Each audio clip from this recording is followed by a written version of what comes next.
Alors nous allons démarrer notre première table ronde. Il y a 20 ans, les Français votaient non au référendum sur la Constitution européenne, un non qui est devenu un oui. Donc pour animer cette première table ronde, je vous demande d'accueillir Anne-Marie Lepourrier.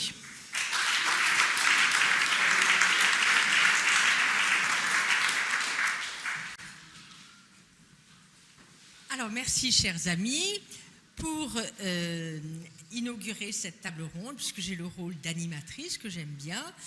20 ans après, quel bilan du dernier référendum? Et pour discuter de ces questions, à la fois sous l'angle de l'analyse d'opinion, l'opinion de l'époque, l'opinion actuelle sur ce référendum et son contournement, je vais appeler deux spécialistes des sondages et de l'analyse de l'opinion, qui sont d'abord Stéphane Rosès,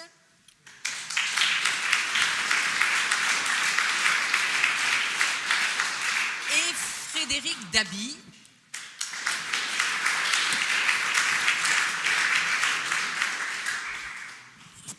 Et pour discuter de l'analyse politique, historique, peut-être même philosophique de ces référendums et de ce qui s'est passé après, je vais appeler deux spécialistes, disons, de sciences politiques, d'histoire, et puis aussi deux anciens conseillers de président de la République, à savoir Henri Guénaud et Aquilino Morel.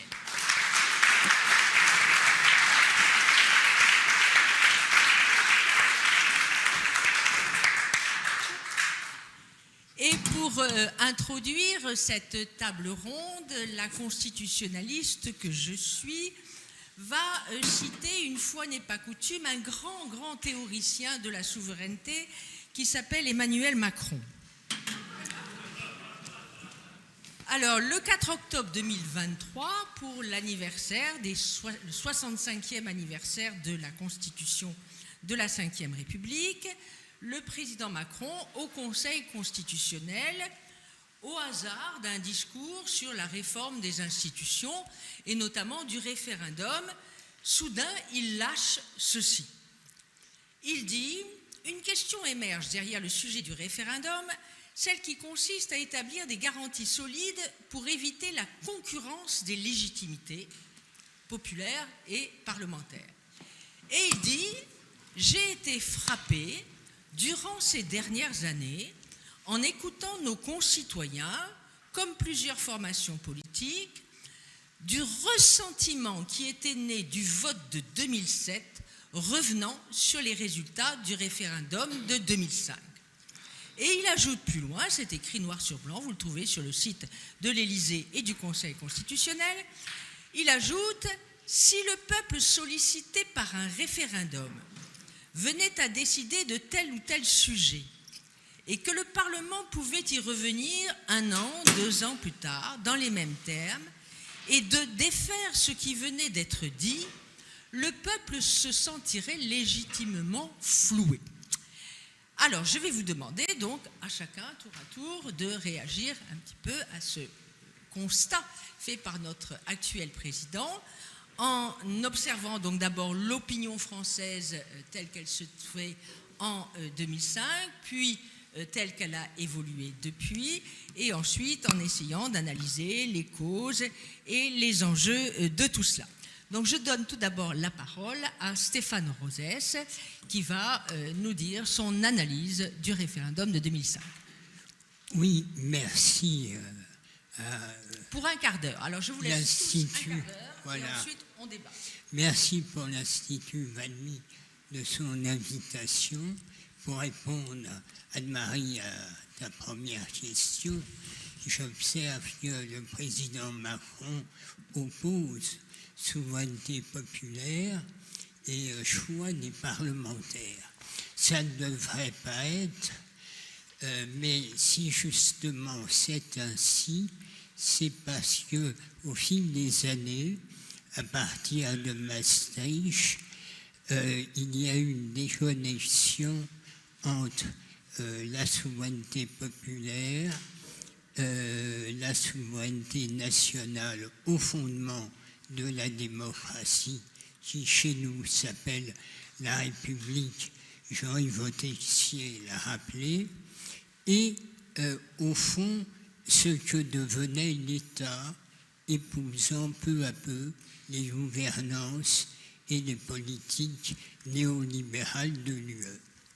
Le non au référendum de 2005 a été le moment de prise de conscience que l'Union européenne, ce n'était pas l'Europe, mais même l'Union européenne détruisait l'Europe, ou en tout cas l'Europe telle que les Français la considèrent. C'est ma conviction essentielle. Cette conviction vient d'une expérience éprouvée avec Frédéric Dabi, mais le privilège de l'âge fait que je dirigeais l'Institut CSA et j'ai dû assumer un phénomène inédit dans l'histoire des sondages, une baisse de 11 points du oui et établir le non à 51 points. Pourquoi ai-je pris ce risque avec les équipes de CSA? C'est que, évidemment, auparavant, nous menions des études qualitatives confidentielles pour Jacques Chirac, Claude Chirac, François Hollande et le Parti communiste français. Pourquoi un tel basculement? Premier élément, contrairement à ce qui est dit, les Français sont pro-européens. Pourquoi sont-ils pro-européens? Malraux disait « Les Français doivent toujours embrasser le monde, les croisades avant même les guerres napoléoniennes. » On pourrait rajouter la façon dont la France a colonisé et la façon dont la France envisage l'Europe comme la France en grand. Ça vient de plusieurs siècles, effectivement. L'imaginaire français, nos façons d'être, de faire, de voir, depuis des siècles, sont projectifs et universalistes pour rassembler des Ligures, des Celtes, des Latins, des Germains, des Vikings et tous ceux qui arriveront après. De sorte que ce qui tient la France, c'est une hétéronomie religieuse puis politique, la République, qui oblige, pour tenir ensemble les Français et déployer le génie français, de se projeter dans l'espace et le temps dont la souveraineté nationale et la souveraineté populaire sont les moteurs. Parce que pour construire un avenir commun, il faut sans cesse construire l'avenir à partir de disputes politiques communes, et le commun, c'est la souveraineté nationale, et la dispute, c'est l'articulation entre les élus et le peuple au travers, justement, du fait de sans cesse se confronter. Or, qu'est-ce qui se passe en 2005 concrètement, auquel nous devons répondre? En début de campagne, l'abstention est 2 fois plus importante que lors de Maastricht. Pourquoi? Ce sont nos études qualitatives qui nous permettaient de le comprendre. Parce que les Français, avec la globalisation néolibérale, voulaient plus d'Europe. Et en même temps, Bruxelles semblait au contraire, l'Union européenne, être ouverte aux 4 vents. Et l'opinion, ne pouvant pas résoudre cette contradiction, allait dans l'abstention. Et le marqueur le plus évident pour les Français, ça a été l'élargissement de l'Europe. Les Français étaient pour une Europe puissance, mais ils auraient préféré un approfondissement de l'Europe avant un élargissement. Et donc, le oui était à 61, l'abstention était 2 fois plus importante que lors de Maastricht.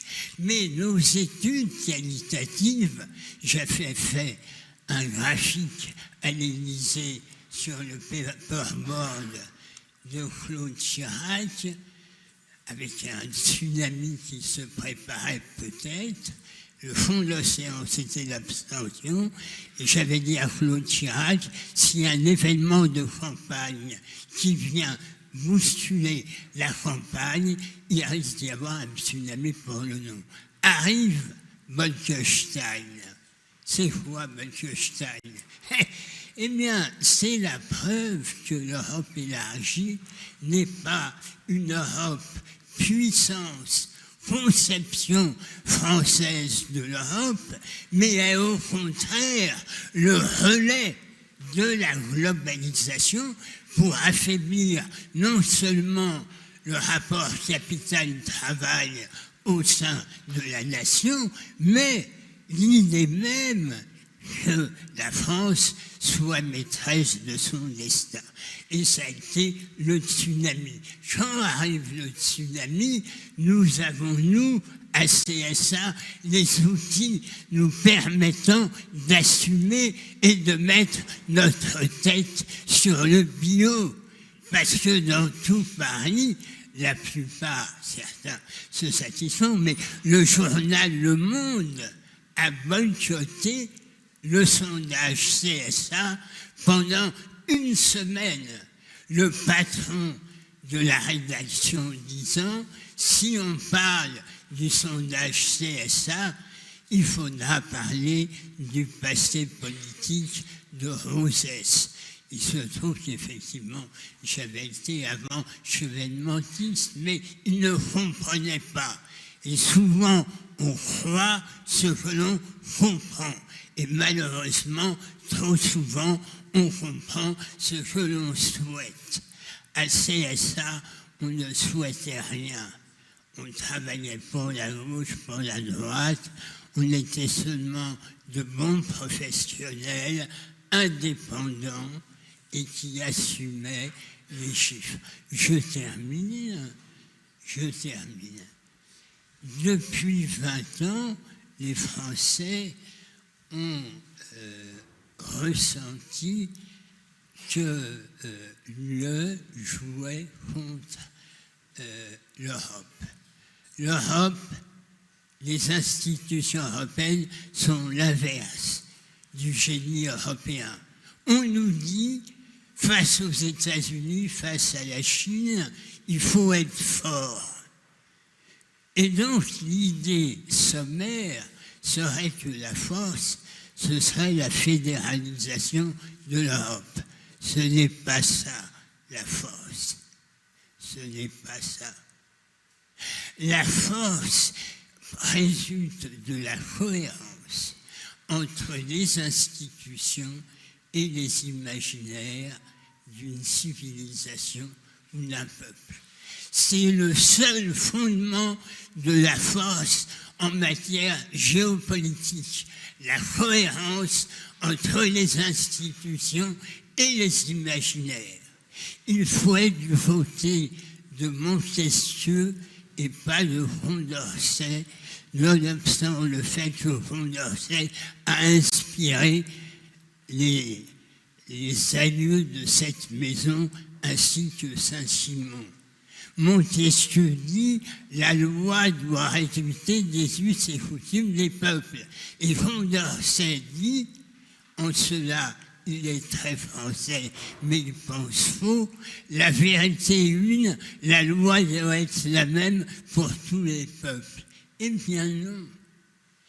La pensée néolibérale qui préside à l'UE, les Français y ont beaucoup participé par l'illusion que on pouvait passer de l'universel qui distingue les peuples à l'universalisme qui serait une finalité.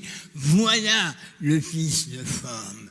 Voilà pourquoi le président Macron ne comprenne pas pourquoi, alors que les interdépendances entre les peuples européens entraînent, pensée par l'eau, sans prendre en compte les singularités nationales, l'affaissement de l'Europe.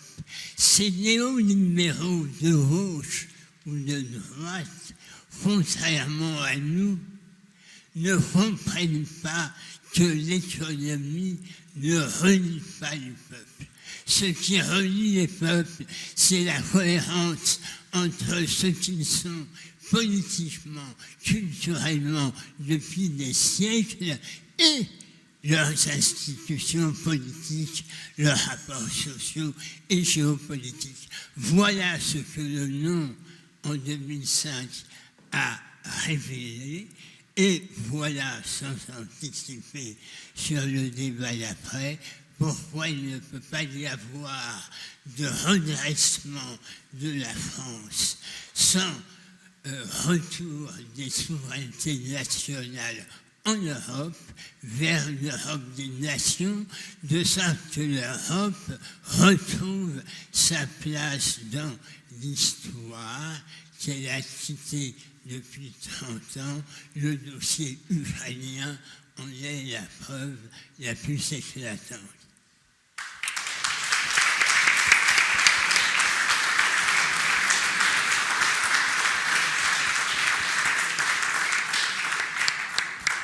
Merci beaucoup Stéphane pour cette analyse de quelqu'un qui a observé le phénomène de l'intérieur, qui a été un lanceur d'alerte, mais qu'on n'avait pas entendu ou que certains n'ont pas voulu entendre.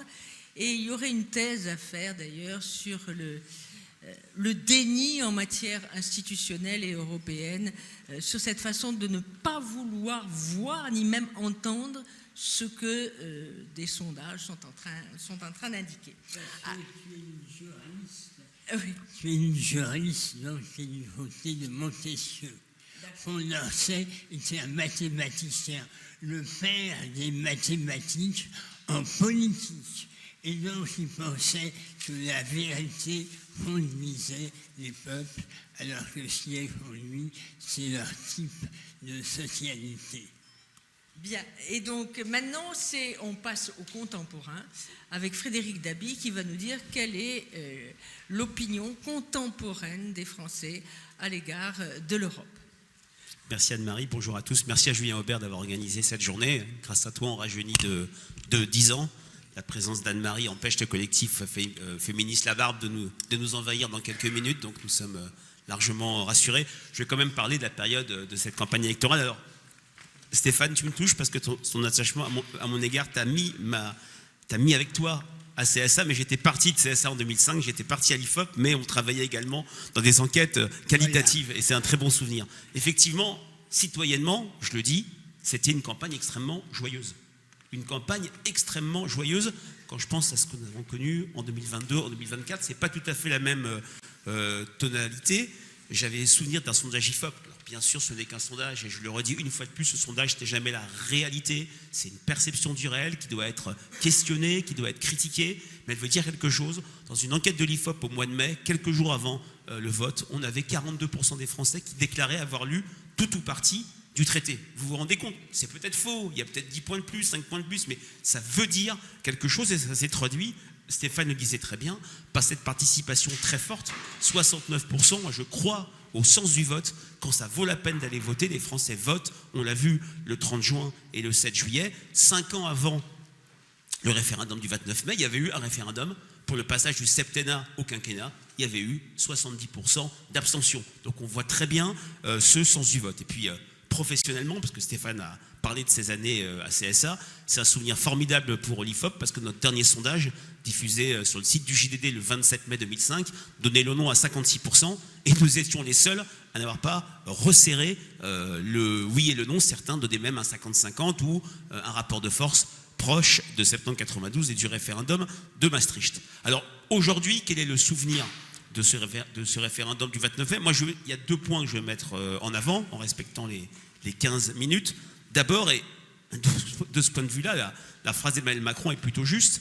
Le souvenir des Français n'est pas un souvenir lié à l'Europe. C'est le souvenir d'une victoire volée.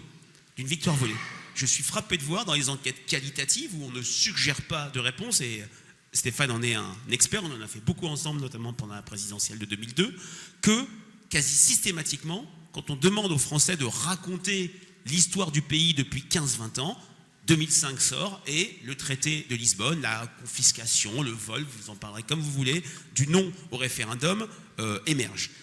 Les Français en parlent tout le temps. Et puis, c'est le premier signe de ce que j'appelle la crise de l'écoute. C'est-à-dire que pour moi, et à travers nos enquêtes, les raisons de la crise du politique, c'est d'abord une crise du résultat. Le politique à l'échelle nationale ne change plus la vie, et quand on voit ce qui se passe depuis le 7 juillet, cette véritable éclipse du politique, les Français ont conscience que ce qui se passe du côté de l'exécutif, à Matignon ou à l'Élysée, il ne se passe plus rien. La promesse du politique qui est de matérialiser en échange du vote le fait qu'on pèse sur le quotidien, on transforme la vie des Français, on change la vie, je reprends l'ancienne mitterrandiste ou plutôt socialiste des années 70, est absolument massive. C'est pour ça qu'on va du côté des élus locaux comme des élus de confiance, voire du côté des entreprises. Mais il y a aussi cette crise de l'écoute, le sentiment de ne pas être respecté, de ne pas être considéré. Et je pense que 2005, c'est la première étape. Après, il y a eu les Gilets jaunes, il y a eu bien sûr le Covid.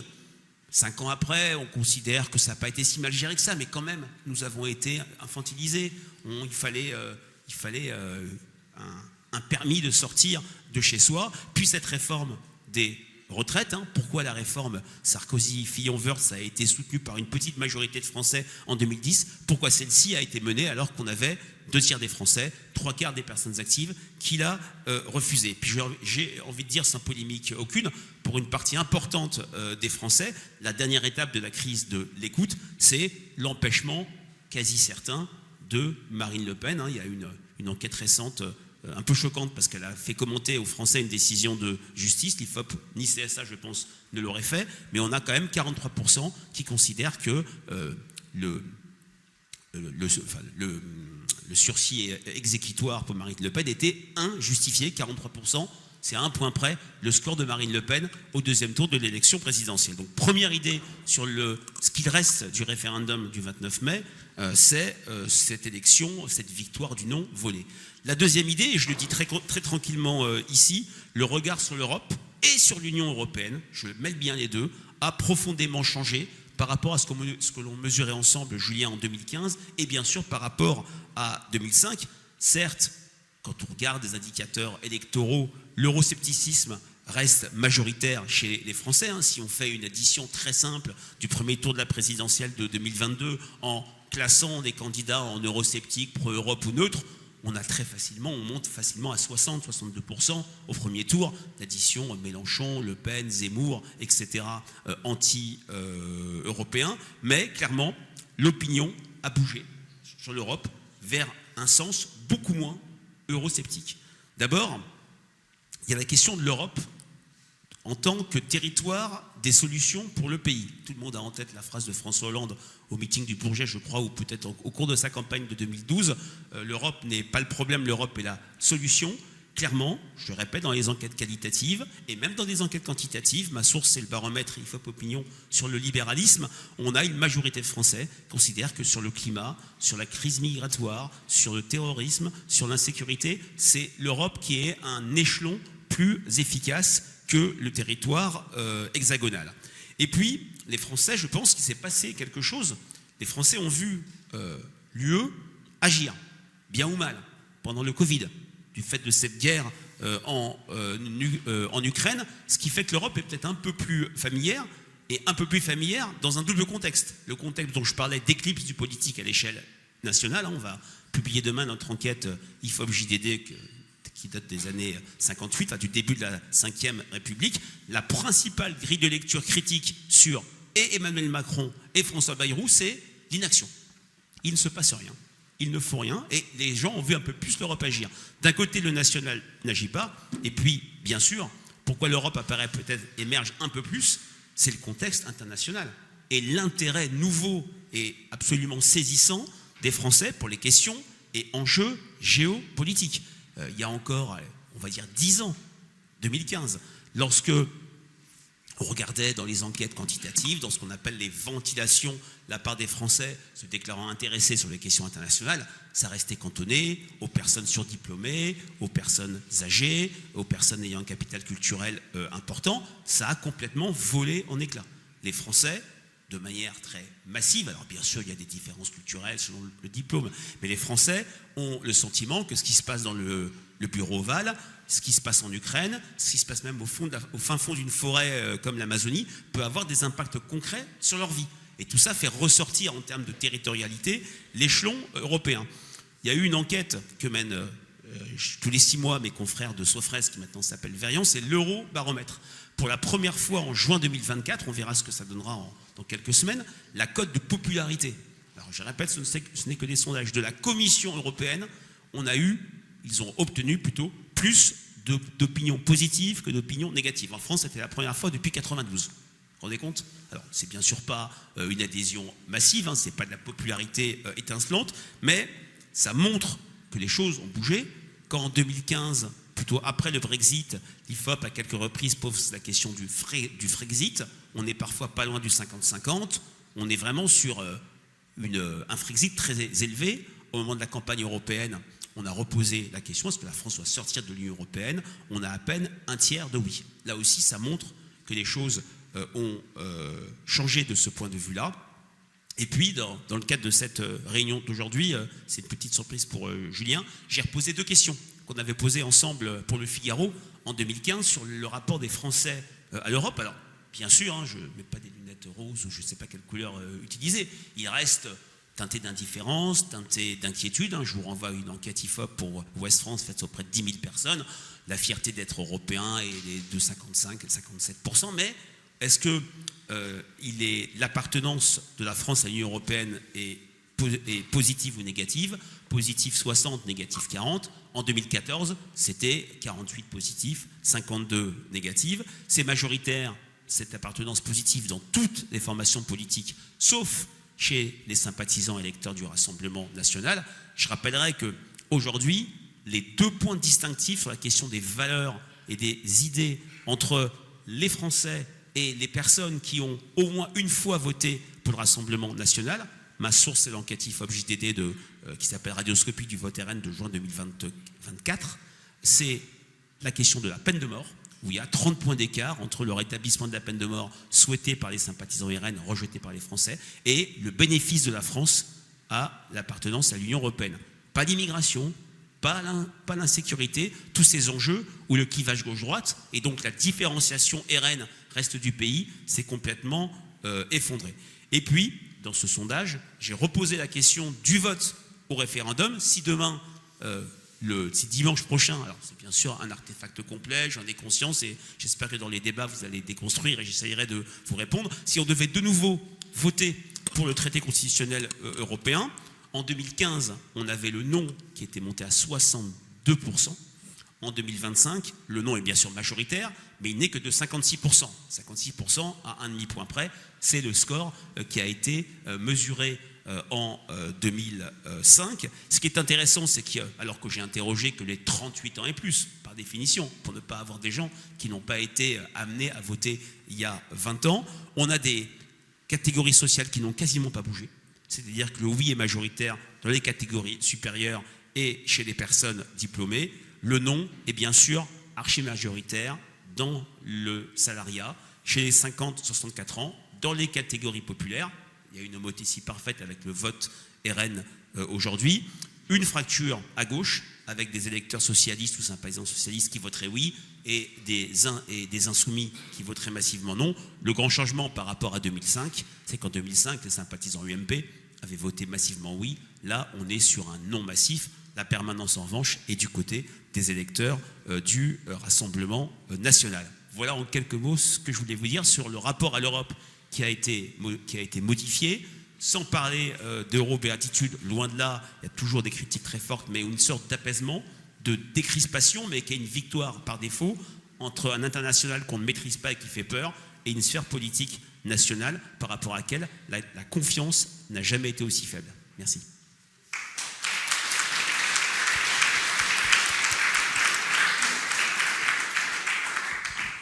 Merci infiniment Frédéric pour ces éléments d'information qui nous manquaient. D'ailleurs, c'est vrai qu'on n'a pas bien saisi, et je ne connaissais pas ces évolutions, et je pense que des questions vous seront posées tout à l'heure sur les raisons probables de cette évolution, et peut-être aussi les raisons médiatiques et des changements quand même dans les perceptions et dans les influences sur l'opinion. Alors maintenant, nous nous tournons du côté des anciens conseillers de politique pour des analyses qui vont être moins chiffrées, moins sondagières. Et donc, on va commencer de manière chronologique par Henri Guénaud tout d'abord, et ensuite Aquilino Morel. Alors Henri, votre interprétation de tout cela. Alors d'abord, un petit mot sur ce que vient de dire Frédéric Dabi. Je pense que ça mériterait une discussion très approfondie parce que on mélange beaucoup de choses. Demander aux gens s'ils sont favorables à la sortie de l'Europe, c'est une question en l'air. En réalité, très peu de gens sont favorables parce que le besoin d'ordre et la peur du désordre est énorme. Voilà. Mais en échange, vous dites qu'ils sont encore très majoritairement favorables ou non à la Constitution européenne, ce qui prouve bien que tout ça recouvre des réalités très différentes dans la tête des gens, et d'autre part, à chaque fois qu'on leur a demandé de se prononcer sur l'Europe, au début de la campagne, ils étaient majoritairement pour, et à la fin de la campagne, ils étaient presque majoritairement pour Maastricht, à très peu près pour le non, et en 2005, ils étaient majoritairement pour le non. Ce qui prouve que il faut des campagnes, il faut expliquer, ce sont des sujets dans lesquels les gens ne baignent pas. Voilà, alors si vous leur demandez, si vous me demandez s'il faut sortir faire le Frexit demain, je vous répondrai non. Pourtant, il n'y a pas beaucoup plus viscéralement opposé à la façon dont l'Europe se construit que moi. Voilà. Et j'ai été un adversaire résolu de l'euro, mais je crois qu'il serait totalement déraisonnable de prendre le risque de chaos que provoquerait une sortie de la France de l'Europe et de l'euro, ce qui n'était pas le cas des Anglais qui n'étaient pas dans l'euro. Donc tout ça est très compliqué. Je ne crois pas, moi, que le sentiment pro-européen au sens où on l'entend, où le cercle de la raison l'entend depuis une trentaine d'années, ait beaucoup progressé. Je pense qu'en réalité, il a régressé. Encore faut-il parler aux gens et leur expliquer. Je ferme cette parenthèse et je reviens un instant sur 2005. Je reviendrai aussi peut-être tout à l'heure pour vous répondre. Absolument. Mais on pourra en reparler aussi, on pourra peut-être faire un jour un colloque entier sur cette question de l'Europe et de l'opinion.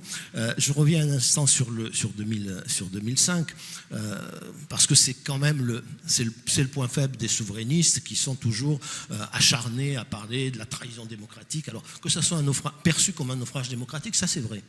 C'est incontestable, et en politique, ce qui compte le plus, ce sont les représentations que se font les gens, ou la perception qu'ils ont des événements, plus que les événements. Mais quand même, on peut peut-être établir la vérité historique. La vérité historique, c'est que Nicolas Sarkozy l'avait annoncé, urbi et orbi, pendant sa campagne, qu'il n'a donc trompé personne. Ça ne voulait pas dire que les gens lui donnaient un blanc-seing pour le faire, mais personne n'a été trompé, personne n'a triché dans cette affaire.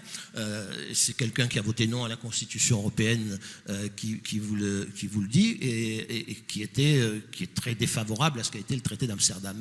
Mais ça, c'est ma première remarque. La deuxième remarque, c'est qu'au lieu de sauter sur sa chaise, grimper au rideau au nom de la souveraineté nationale perdue, on ferait mieux d'en tirer des conséquences. Voilà, d'en tirer des leçons. La première leçon étant que quand vous négociez un traité simplifié à Bruxelles, ensuite vous le confiez à 27 bureaucraties, plus la bureaucratie européenne pour l'écrire, et que ce qui ressort ne ressemble pas tout à fait à ce qui leur a été confié par la force des choses, et que vous ne pouvez plus rien changer.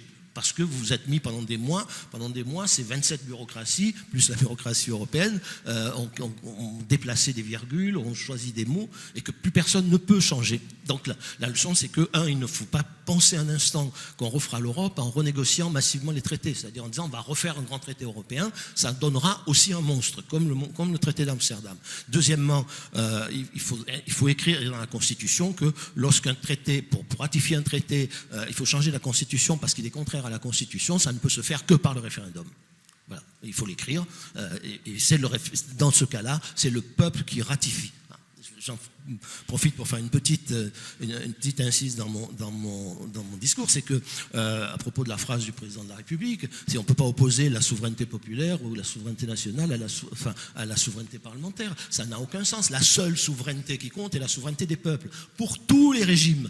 Aucun régime ne peut avoir de légitimité, qu'il soit dictatorial, qu'il soit monarchique, qu'il soit républicain, démocrate, ne peut avoir de légitimité si le peuple ne lui consent pas d'exercer le pouvoir, ne consent pas à ce qu'il exerce le pouvoir. Le jour où le peuple n'y consent plus, ou en tout cas l'immense majorité du peuple n'y consent plus, le régime s'effondre, quel qu'il soit républicain, encore une fois républicain, monarchique, dictatorial. Voilà, alors j'invente rien, d'ailleurs c'était déjà chez Tocqueville, il n'y a pas de régime qui ne soit fondé, dont la légitimité ne soit fondée sur le consentement du peuple. Voilà, donc la souveraineté du peuple est pour tout gouvernement, pour toute politique, l'ultima ratio de la légitimité.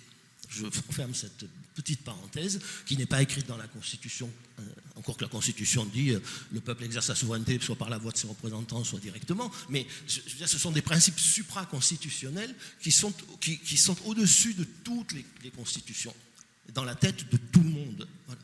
Je referme cette parenthèse et je continue sur 2005. Ce qui troisième remarque sur 2005, le traité d'Amsterdam n'est pas la Constitution européenne. Alors on pouvait toujours, tout le monde peut toujours dire on a trahi, on a fait rentrer par la fenêtre.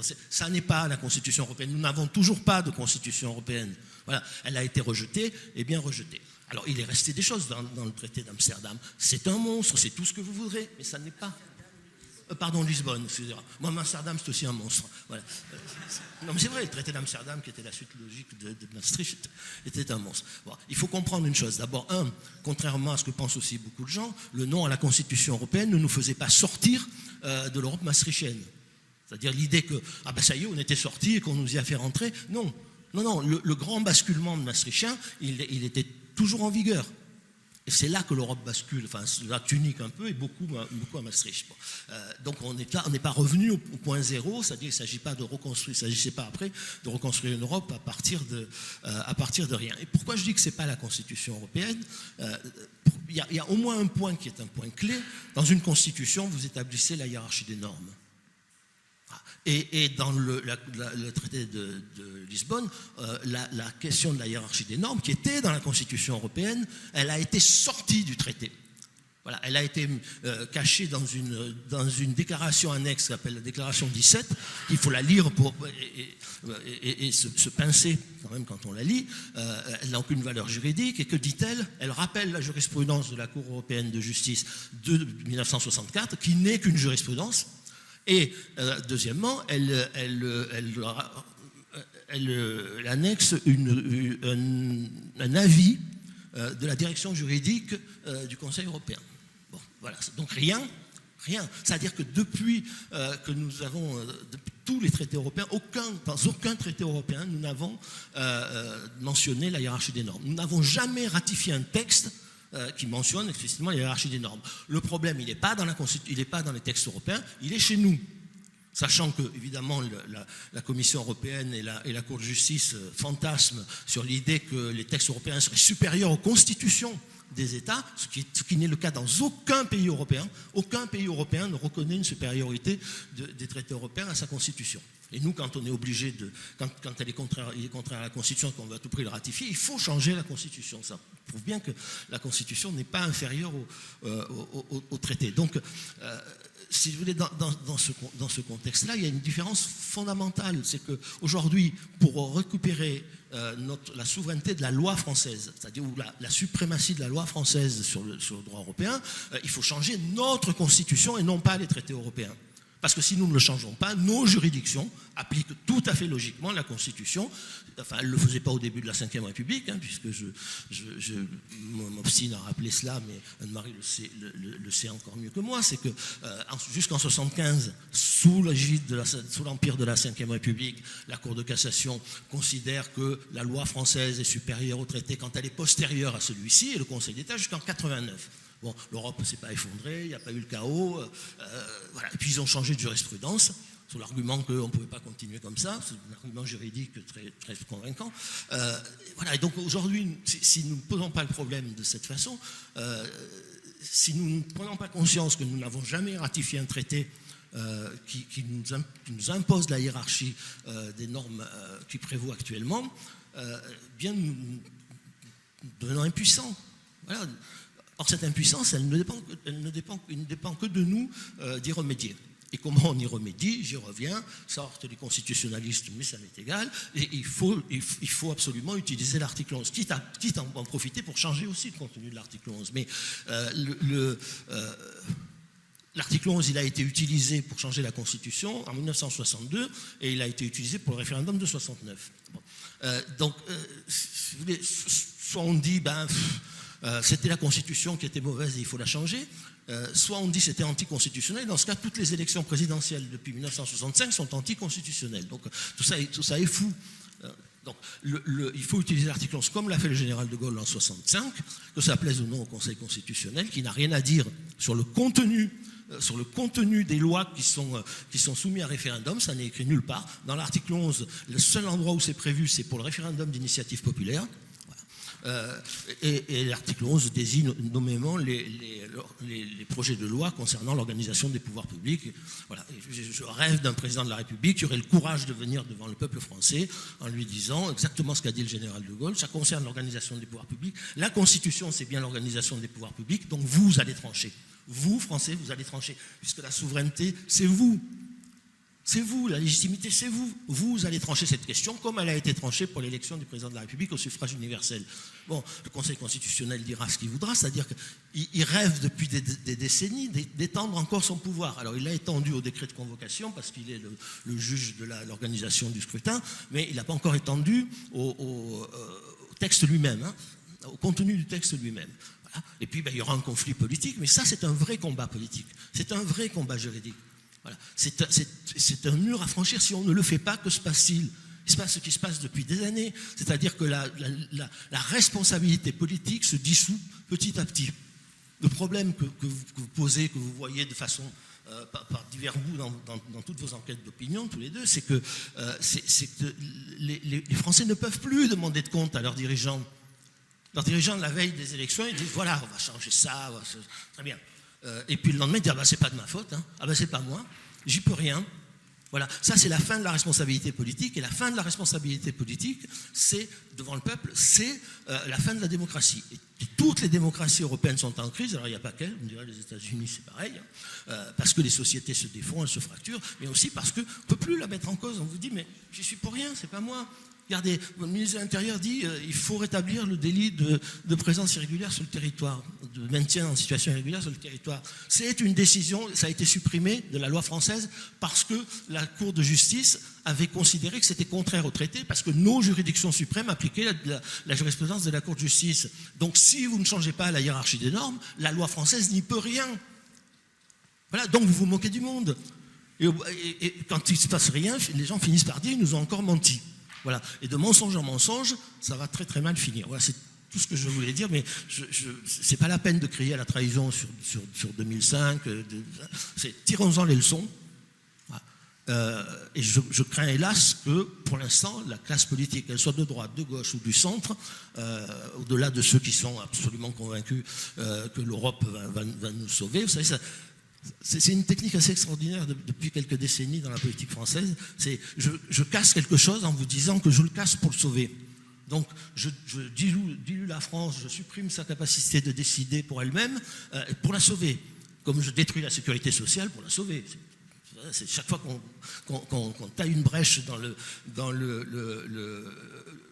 programme du Conseil national de la résistance, on dit c'est pour le sauver. Voilà. Donc là on en est là. Mais voilà, je pense qu'il faut mettre la classe politique et les responsables politiques au pied du mur, et les Français aussi. Et il n'y a pas meilleure façon de les mettre au pied du mur que de leur proposer un référendum sur un sujet clair, hein, voilà, et de faire une campagne et de voir. Et ça, c'est un sujet, je ne suis pas d'accord pour que tous les sujets mis à référendum conduisent à la démission du président s'il est désavoué, mais il y a des sujets qui le méritent, ça le mérite. Voilà, vous allez trancher, puis si vous tranchez non, moi je considère qu'on ne peut pas gouverner dans ces conditions, voilà, et donc je m'en irai.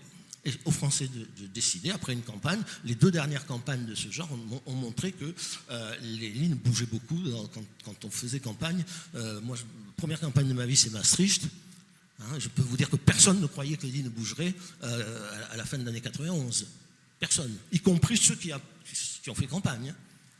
Ils faisaient campagne, ils se sont mis à faire campagne au mieux au départ pour témoigner. Hein. Voilà, mais personne n'y croyait, et cette campagne a été une formidable campagne. Voilà, formidablement politique, avec l'avantage que dans les référendums, vous ne demandez pas aux gens de voter pour vous. Vous ne leur demandez rien. Voilà, vous essayez de les convaincre qu'une idée est bonne ou mauvaise. Ce n'est pas du tout la même chose, et ça a été la plus belle campagne de ma vie, et je n'en ai jamais vu de semblable. Et ça fait bouger les lignes.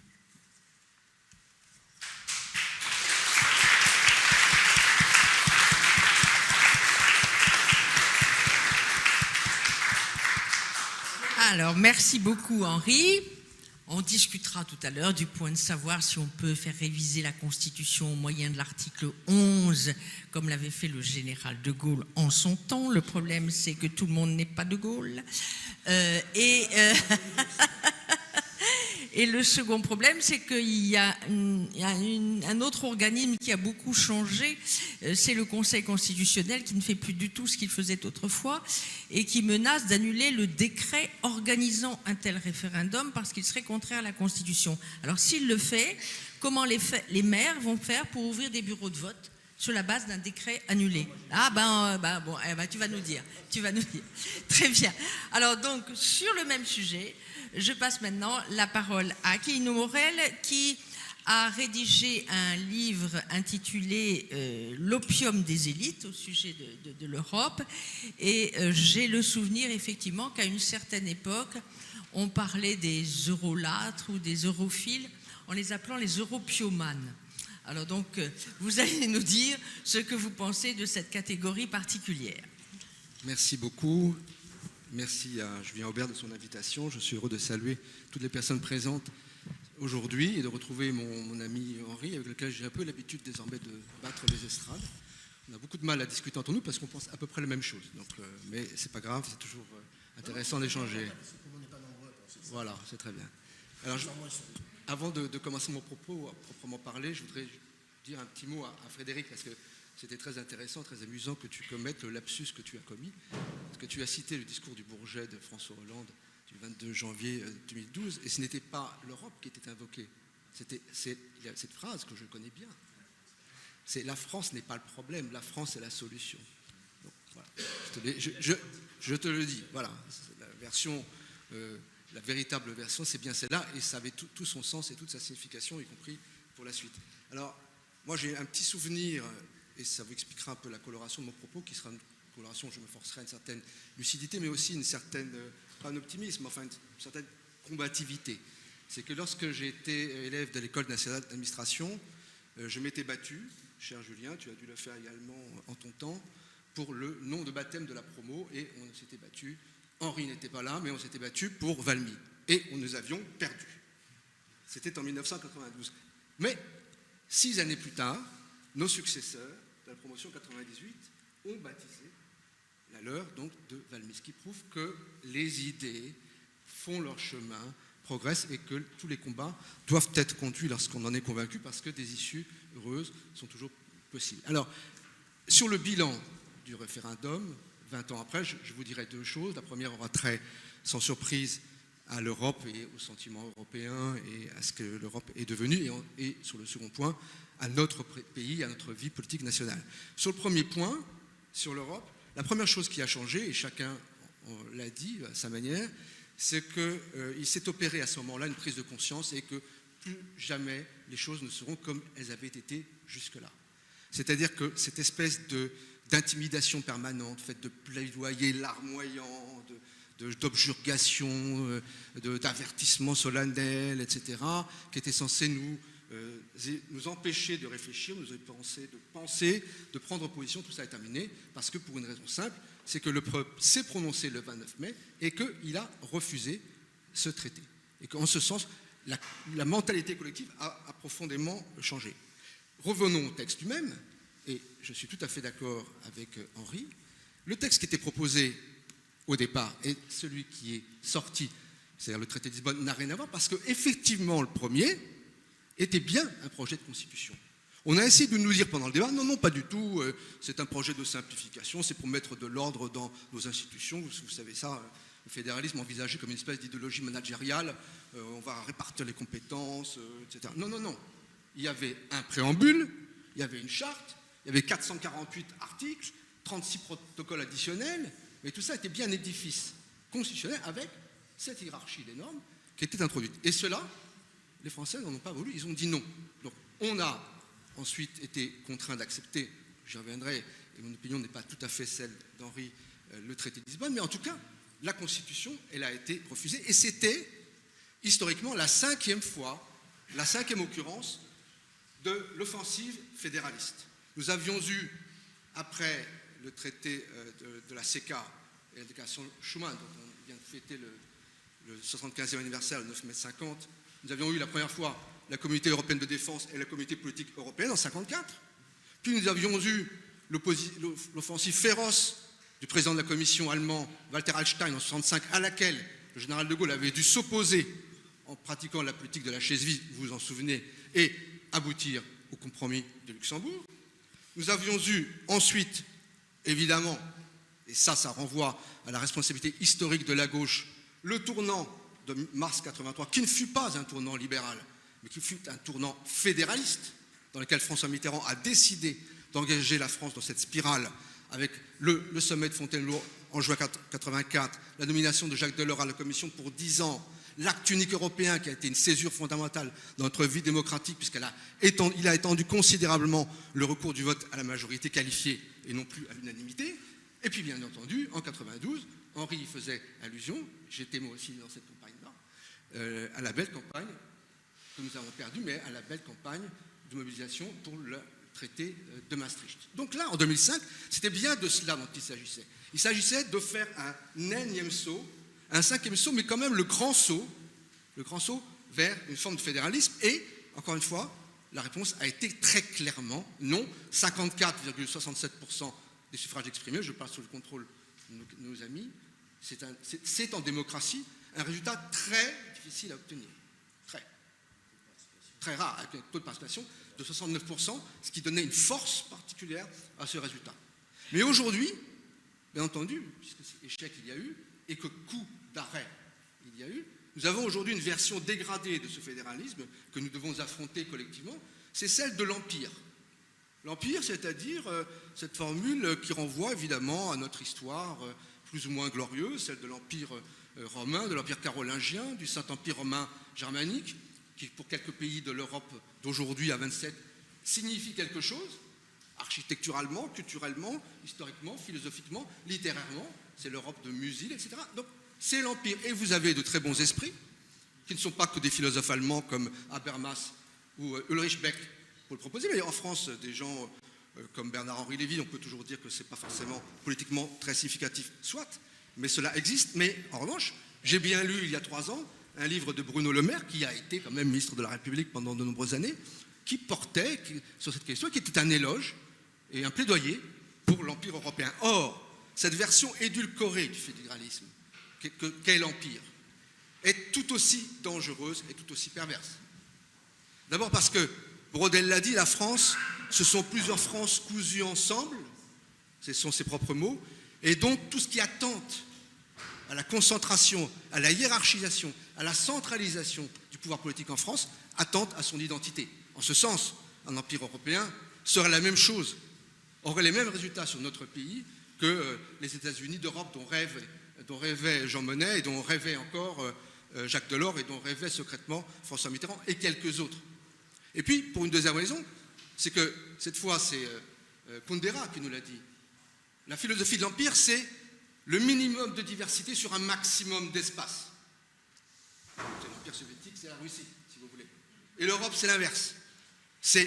La nature de l'Europe, c'est un maximum de diversité sur un minimum d'espace. Donc, ceux qui plaident pour l'Empire européen, ils plaident sans le savoir pour la dénaturation de ce qu'est profondément l'Europe, c'est-à-dire une civilisation très particulière, fondée sur une culture, une civilisation supérieure de surplomb, mais assise sur des cultures et des histoires et des identités nationales extrêmement puissantes. Et enfin, c'est une erreur dramatique parce que c'est une règle historique à peu près établie que tous les empires se désagrègent au bout d'un certain temps.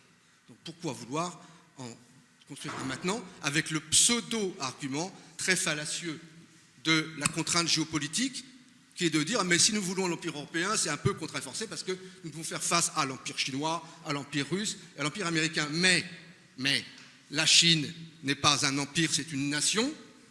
La Russie n'est pas un empire, c'est une nation. Et les États-Unis d'Amérique ne sont pas un empire, sont une nation, des nations colossales, géographiquement, démographiquement et politiquement, économiquement, mais des nations. Et c'est cette cohésion-là, pour reprendre le mot de Stéphane, c'est cette cohésion-là qui leur donne de la force. Ce n'est pas l'étendue de leur géographie, c'est cette unité-là. Donc aujourd'hui, nous avons retour du fédéralisme clandestin. Bon, les États-Unis d'Europe, on laisse tomber, on plaide pour l'Empire, le fédéralisme clandestin que déjà Aron en 62 dénonçait, hein, que beaucoup d'autres ont fait avec lui, et nous avons donc désormais, nous, à être extrêmement vigilants. Nous avons remporté certaines victoires, nous n'avons pas forcément tiré, Henri a raison, tous les enseignements de celles-ci et de nos défaites, mais aujourd'hui nous devons être extrêmement attentifs, et donc là, c'est un appel à la mobilisation et à la vigilance que je vous lance, mais je sais que vigilant, mobilisé, vous l'êtes déjà, vous êtes là pour cette raison aujourd'hui, c'est que la prochaine étape, doucereuse, cauteleuse, douce du fédéralisme européen, sera de nous réclamer bien sûr au nom de la paix et bien sûr au nom de la protection de notre nation et de l'Europe et de la sécurité de notre continent, de nous réclamer ce qui est aujourd'hui, ce qui nous reste de plus fort et de plus précieux, c'est-à-dire notre force de frappe nucléaire. Ce que vont réclamer les fédéralistes européens cachés, c'est Saint-Dizier et la base aéronautique d'où partent nos Rafales, et c'est nos 4 sous-marins nucléaires de l'engin. C'est ça qu'ils vont réclamer. C'est ça qu'ils ont aujourd'hui en tête. C'est même pas le siège de membre permanent au Conseil de sécurité des Nations Unies, parce que ça, après tout, ce sont des paroles, et les paroles peuvent être très importantes, mais c'est les actes. Donc, quand j'entends le président de la République, une première fois, une deuxième fois, une troisième fois, une quatrième fois, évoquer cette question en se retranchant toujours derrière le général de Gaulle, en disant mais dès le général de Gaulle, il y a eu une dimension européenne aux intérêts vitaux de la France, ce qui est parfaitement exact. J'ai envie de faire 2 remarques simples. Une première que vous avez faite déjà, Marie, c'est que Emmanuel Macron n'est pas le général de Gaulle. Et que je ne sais pas pourquoi, mais ça n'inspire pas immédiatement la même confiance. Et que, deuxième point, le général de Gaulle l'a dit une fois, cette question très importante, il n'en a plus jamais parlé. Parce que ça fait partie précisément des choses dont on ne parle pas, y compris pour qu'elles aient une certaine crédibilité. Donc, il faut être mobilisé, il faut être vigilant. J'en viens maintenant, mon second point, à la situation française. Vous vous rappelez certainement que lorsque le président de la République a été élu en 2017, il l'a été au nom, je le cite, de sa volonté de recomposition de la vie politique nationale. Aujourd'hui, tout le monde le sait, de recomposition, il n'y a pas eu, mais en revanche, de décomposition, nous avons eu une accélération, celle-ci. Alors, pourquoi il y a un lien entre le référendum de 2005 et cette décomposition? D'abord parce que, si je reprends l'expression, il y a eu une victoire volée. Bien sûr, Henri, tu défends, tu as bien raison, mais ce qui compte, voilà, ce qui compte en politique, c'est la perception. C'est l'essentiel. Et la perception qu'ont les Français, c'est celle, oui, d'un vol d'une victoire, d'un déni démocratique. Et ça, évidemment, la formule très assassine, mais qui fait très mal, du RN, de qualifier l'ensemble des partis de gouvernement du MPS, et en fait, c'est la même chose, parce que vous pensez la même chose sur les questions essentielles, évidemment que ça porte et que ça fait très mal. Et pas du petit plaisir de dire que, bien entendu, que la photo de François Hollande et Nicolas Sarkozy, la une de Paris Match, un peu comme la photo qu'on pourrait faire de toi et moi, ici, là, maintenant, mais ça serait moins grave. Évidemment, ça a eu provoqué des dégâts énormes dans l'opinion publique parce que ça a accrédité cette idée que, évidemment, la droite et la gauche, c'était la même chose. Et d'ailleurs, il faut être honnête, dans les faits et dans les politiques conduites, c'était devenu un peu la même chose. C'était, pour reprendre la formule de Philippe Séguin, deux détaillants qui se fournissaient aux mêmes grossistes, la Commission européenne. Je cite son discours pour la France de 92. Donc cette indifférenciation, ce sentiment que la politique est vidée de sa substance, qu'elle ne sert plus à rien, elle explique évidemment que le système s'est défait progressivement et que c'est sur ces décombres de ce système que Emmanuel Macron a pu être élu. Je ne résiste pas au plaisir. Anne-Marie, vous avez dit qu'on ne donnerait pas de chiffres jusqu'à présent. Henri et moi, on s'est tenus à cette règle. Mais je vous en quand même vous en donner un parce qu'il est quand même extrêmement frappant. En 2012, l'ensemble, le cumul des voix UMP-PS, Nicolas Sarkozy, François Hollande à la présidentielle, faisait 56% des suffrages. En 2017, au premier tour, bien sûr, c'était tout. Non, 2012, maintenant je parle de 2017. 2017. Cette fois-ci, Nicolas Sarkozy, 2017, c'est Fillon et Benoît Hamon. Le disant, on voit déjà qu'il y a un problème. Mais en donnant les chiffres, on comprend qu'il y a un très gros problème, c'est qu'on passe de 56 à 26. Donc c'est divisé par 2. Et 5 ans supplémentaires, donc en 2022, là on arrive avec Anne Hidalgo et Valérie Pécresse, ma camarade de promotion, que j'adore, 1,75 et 4,28 à 6,03. C'est-à-dire qu'en 10 ans, 2012-2022, les deux forces politiques qui avaient gouverné la France pendant 50 ans, majoritairement, et donné jusque-là tous les présidents de la République, ont vu leurs résultats cumulés au premier tour présidentiel divisés par 9. Donc là, c'est ça la décomposition. C'est ça la fragmentation. C'est de dire, en fait, vous n'existez plus. C'est l'Atlantide. Il y a un continent qui disparaît. Parce que les électeurs sont partis, évidemment, soit chez Macron pour la bourgeoisie de droite et de gauche des libéraux culturels, soit évidemment vers le RN. Donc vous avez un effondrement du système. Et pour revenir à 2017, ce paradoxe extraordinaire que le candidat Emmanuel Macron qui va faire campagne pour un oui, pour une fois assumé, il faut le reconnaître, courageux de son point de vue de ses convictions, assumé, obtient 24,01%, et qu'il a contre lui, alors mécaniquement, au moins 41% des voix de la France du non, Marine Le Pen et Jean-Luc Mélenchon, et on peut bien en prendre au moins la moitié chez François Fillon. Donc il y a une France du non qui est majoritaire, comme elle a toujours été, comme j'étais content que tu le rappelles dans ta nouvelle salve d'interrogation. Et néanmoins, c'est le président du oui qui est élu. Mais évidemment, dans les circonstances que vous savez, c'est-à-dire quand vous arrivez en tête d'un quatuor dont vous n'êtes qu'en réalité que le primus inter pares, 24 pour Macron, 23 pour Marine Le Pen, 20,01 pour François Fillon et 19,75 pour Mélenchon, en fait, c'est terminé. C'est-à-dire le système où le président a été élu avec un mouvement qui partait de la base du peuple, le portant vers l'Élysée, là c'est simplement le choix de la moins mauvaise solution pour beaucoup de Français, et donc on élit au second tour Emmanuel Macron. Pour ne pas prendre trop de temps, je n'aurais pas, je raccourcirais et je n'aurais pas ainsi la cruauté. Je l'aurais infligé, ça ne m'aurait pas gêné. La cruauté de rappeler ce qui s'est passé après. C'est-à-dire l'élection de 2022, la montée, je parle sous vos contrôles, considérable de l'abstention à une élection majeure et du vote blanc et du vote nul. 3 millions de votes blancs et de votes nuls, 2017-2022. Des gens qui se retirent. Moi, de cela, je ne participerai pas. Et évidemment, ensuite, la séquence, comme nous disent les journalistes de 2024, avec les résultats des élections européennes qui sont absolument cataclysmiques pour, le cercle de la raison et le camp du oui, et pour la France de manière générale, la dissolution et cette situation que vous évoquez, c'est-à-dire d'apathie et d'inaction, de léthargie, d'impuissance politique, mais une puissance politique qui est en réalité presque institutionnalisée par le système.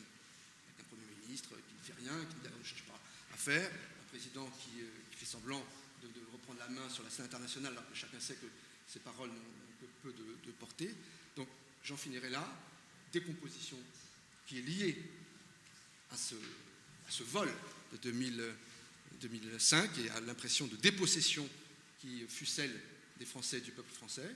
Et pour finir quand même sur une note plus positive, puisque le thème du colloque c'est 20 ans après, donc c'est une invitation à parler d'Alexandre Dumas, et donc je citerai une phrase de ce magnifique deuxième volume de la trilogie des Mousquetaires, et qui vaut pour vous tous et toutes, puisque c'est vous qui êtes ici en premier lieu engagés dans le combat politique, qui est que c'est avec de petites armées que l'on gagne de grandes batailles. C'est avec de petites armées qu'on gagne de grandes batailles.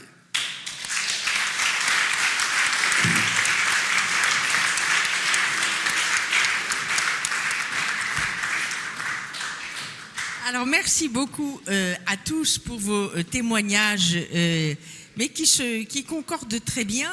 Je voudrais personnellement faire part d'une petite, sur le référendum lui-même, faire part d'un sentiment que j'ai éprouvé pendant la campagne. Effectivement, vous avez prononcé le mot « elle a été joyeuse ». Je me suis bien amusée. Bon, c'était joyeux et les gens riaient de bon cœur, et surtout, ce que vous avez dit était vrai. On a essayé de faire croire que le traité était trop complexe pour que la populace puisse être capable de le lire et de le comprendre. Dans toutes les librairies parisiennes, le matin, mes collègues avaient publié des tas de petits bouquins, la Constitution européenne expliquée à ma fille ou à mon fils, etc. Et il y avait dans les librairies, le matin, une pile comme ça, le soir, il n'en restait rien. Tous les Français se jetaient sur les petits bouquins explicatifs de la... Donc ça n'a pas été un vote à l'aveugle. Les gens ont essayé de comprendre et ils ont lu ce traité. Mais une chose qui m'a frappée quand je battais les estrades avec Maxime Grémetz, sénateur communiste, des gens très, très, très divers et variés, ce qui me frappait, c'est que ce qui était important et qu'on ne voulait pas perdre, c'était ce qui est cher aux Français, l'État. C'était l'État. Peut-être le nom de gauche, davantage l'État-providence, peut-être le nom de droite, davantage l'État régalien, mais c'était notre bien commun, c'était notre État-nation. C'était manifestement cela qu'on sentait. Vous ne nous prendrez pas notre État, et c'était très important. Je voudrais également rajouter une chose sur l'Empire.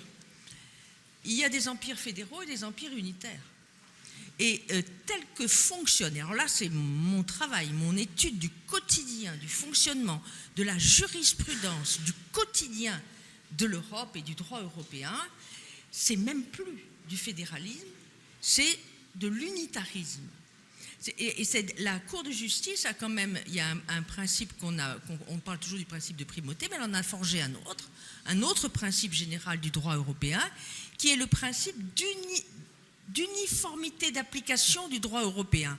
Jamais vous n'entendrez la Cour suprême américaine prononcer un mot pareil, c'est même pas pensable aux États-Unis d'Amérique, où il y a beaucoup plus d'autonomie normative des États en la matière. Le système qui se met en route et qui s'est mis en place au niveau européen est un système véritablement confiscatoire et qui est quasi, je crois qu'un responsable polonais avait parlé d'Union soviétique, mais il y a quelque chose d'extrêmement autoritaire et uniformisateur dans le fonctionnement de l'Union européenne. Et enfin, pour compléter un petit peu ce qu'a dit Henri, il faudrait, dans un premier temps, bien sûr, réviser la Constitution française rustine.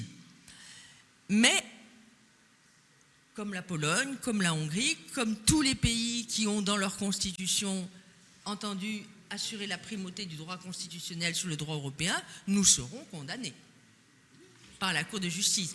Donc, le mieux, le plus propre pour tous les États qui en ont tous un peu ras-le-bol, ce serait tout simplement quand même d'abord de réviser les traités pour que de telles interprétations de la Cour ne soient plus possibles.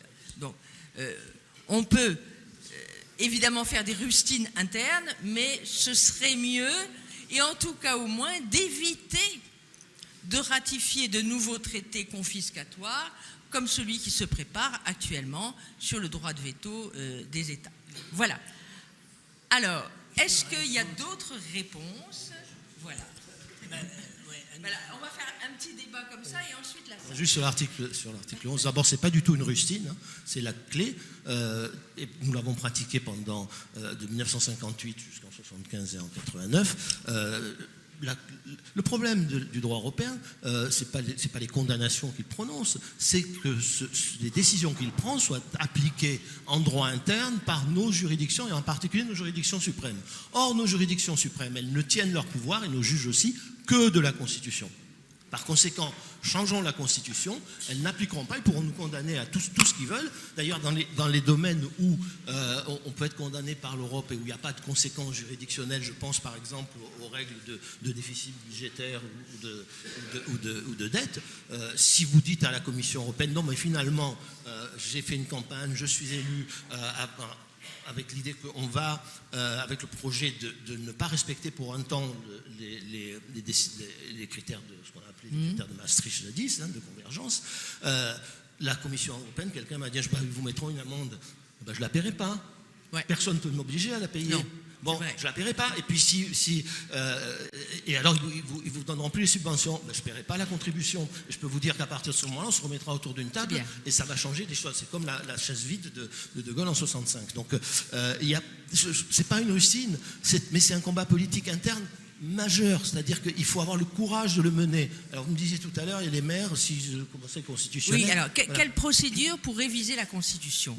L'article 11. Une fois, c'est pas compliqué. Vous faites la procédure de l'article 11. Bon, le Conseil constitutionnel... Non, la procédure de dire le gouvernement propose au président qui dit je convoque... Voilà, donc article 11, pas article 89. Non, article 11, on n'y arrivera pas avec l'article 89. Donc le Conseil constitutionnel annule le décret organisant les élections. On fait quoi? Non, mais pour l'instant, il n'annule que l'organisation des élections aujourd'hui. Oui, mais les bureaux de vote, on les fait comment? Il n'a pas encore étendu au contenu du projet de loi. Ça, c'est la prochaine étape. Hein. Oui. Mais admettons, il l'étend et il dit c'est inconstitutionnel. Le président de la République vient à la télévision et il dit c'est vraiment vous qui allez trancher.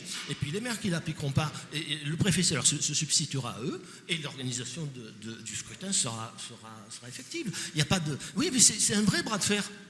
Non, mais sinon, il ne se passera rien. Il ne se passera rien, on va attendre que les gens s'entretuent. Donc, non, moi, je suis désolé, mais il faut être élu pour ça.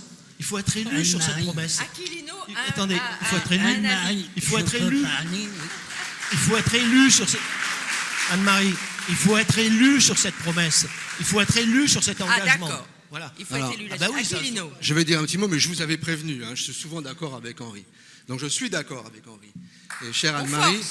Non, mais ce n'est pas une question de force. D'abord, l'idée de réviser l'ensemble des traités, enfin, c'est totalement... c'est irréaliste, enfin, c'est idéaliste, pour être précis. Bon. Et donc, vous savez bien que nous ne vivons pas dans le monde des idées, mais dans un monde aristotélicien, le nôtre. Donc, c'est impossible. Alors, ensuite, par ailleurs, donc, il y a... on révise la Constitution par l'article 11. Il y a en plus une dimension extrêmement importante à faire ce que propose Henri, c'est une dimension symbolique. C'est une dimension de réappropriation de notre destin. Bon. C'est un acte de souveraineté. Alors après, on peut toujours dire si le Conseil constitutionnel, etc. Enfin, personnellement, je considère que dans ce cas de figure, le Conseil constitutionnel serait un tigre de papier. Il y a quand même, à un moment donné, un chef de l'État, des pouvoirs politiques qui seraient en place, un peuple qui se serait exprimé. Je fais confiance à la sagesse du Conseil constitutionnel pour ne pas s'engager dans une telle folie. On l'a bien vu. Et l'Assemblée nationale et le Sénat, qu'est-ce qu'ils font là?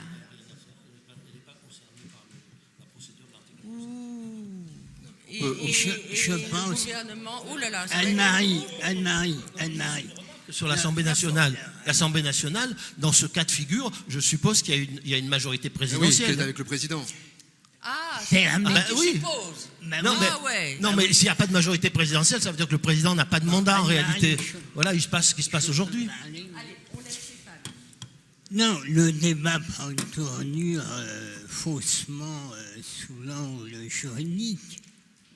Ce qui se passe en ce moment, c'est une terrible crise politique qui aura des réponses ou non politiques. Le Conseil constitutionnel, on l'a vu d'ailleurs sur la possibilité ou non de présidentielle avant la fin du mandat de ces législatives. Il y a une réalité politique et c'est elle qui va décider. Le futur président de la République dira au Conseil constitutionnel, à l'UE et à Berlin, voilà ce qu'a voulu le peuple français. La politique, c'est ça.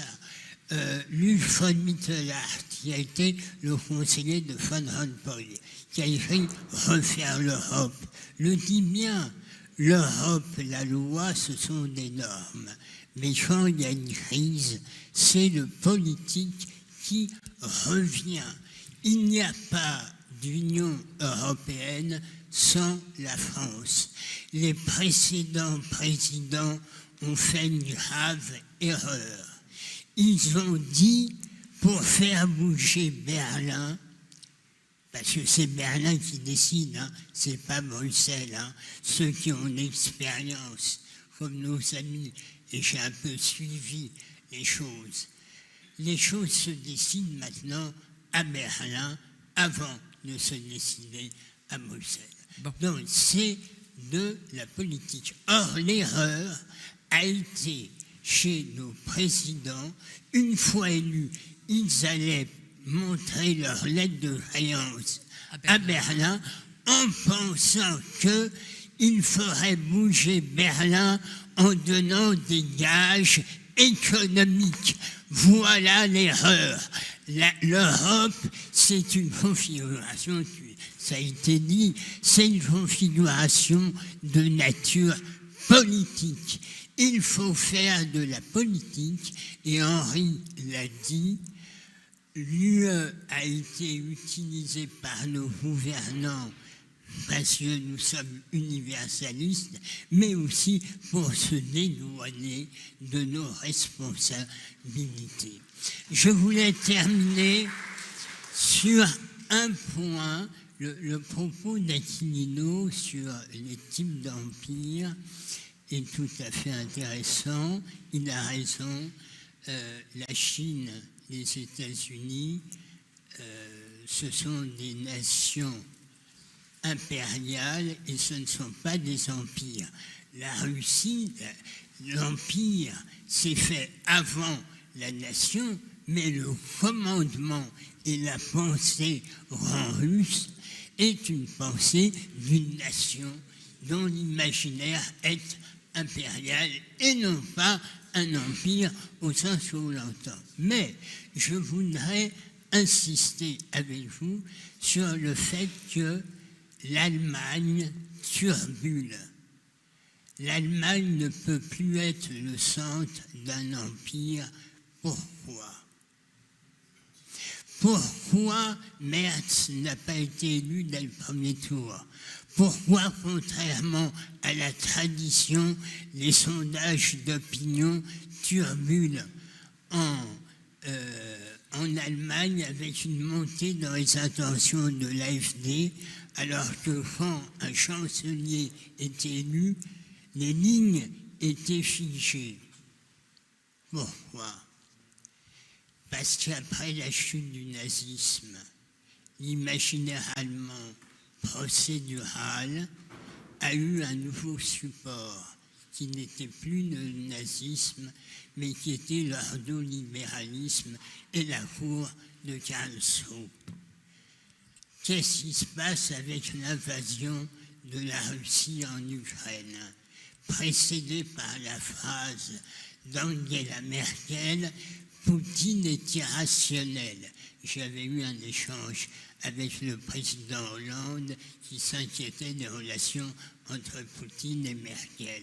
Non, Poutine n'est pas irrationnel, c'est pas un Allemand. Pourquoi les Allemands, depuis l'invasion en Ukraine, sont complètement déstabilisés? Et pourquoi l'AfD continue à monter? Parce que quand Merkel dit Poutine est irrationnel, elle veut dire je ne comprends pas, on a des liens économiques entre eux et ils continuent à faire pression sur la Crimée, sur l'Ukraine et avant sur la Géorgie. En un mot, les Allemands n'ont plus de stabilisateur parce que l'agression de Poutine en Ukraine, ça veut dire que les peuples ne sont plus tenus entre eux par l'interdépendance économique. Et donc, la société allemande se fissure de l'intérieur. L'AfD, qui est véritablement nationaliste, là où le RN n'est pas nationaliste, il est national. L'AfD, elle est vraiment avec des néo-nazis. Bon, donc, je ne crois pas du tout à la possibilité d'un empire stabilisé par l'Allemagne, parce que ce qui se passe en Allemagne est, selon moi, très grave. Alors, ça n'empêche, ça a été dit, qu'il y a les sauts fédéraux, effectivement, envisagés. Il y avait la fin du vote à l'unanimité. L'Ukraine est un prétexte, comme la crise de la Covid également, mais je suis en un mot très inquiet sur la situation en Allemagne. Bien. Alors, pour récapituler,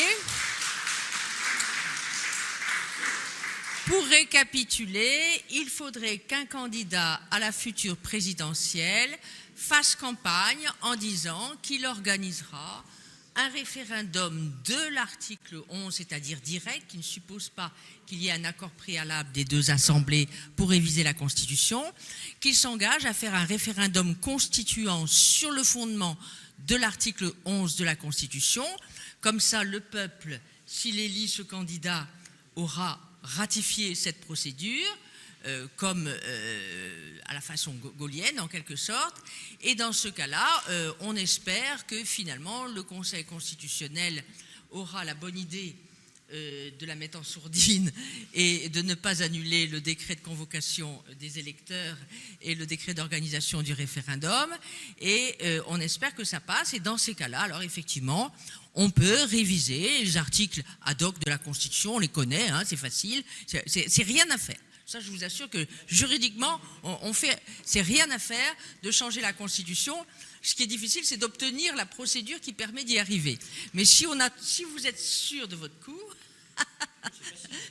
et si vous connaissez le candidat qui va se présenter en disant je vais faire ça, qui va se faire accuser de coup d'État par toute l'élite, eh bien, dans ces cas-là, on aura réussi à faire une chose, c'est-à-dire au moins à ce que les juges français ne puissent plus faire primer le droit européen antérieur sur la loi postérieure qui a voulu déroger au droit européen. Donc, d'accord. Et ça, on ne va pas faire ça tous les jours, mais quand on estime que c'est nécessaire, eh bien, on pourra au moins le faire. Alors maintenant, oui, voilà. Ah oui, voilà. Voilà. Bon. Alors maintenant, est-ce qu'il y a dans la salle des questions à adresser aux uns et aux autres? Alors, est-ce que quelqu'un peut faire circuler des micros? Voilà, monsieur.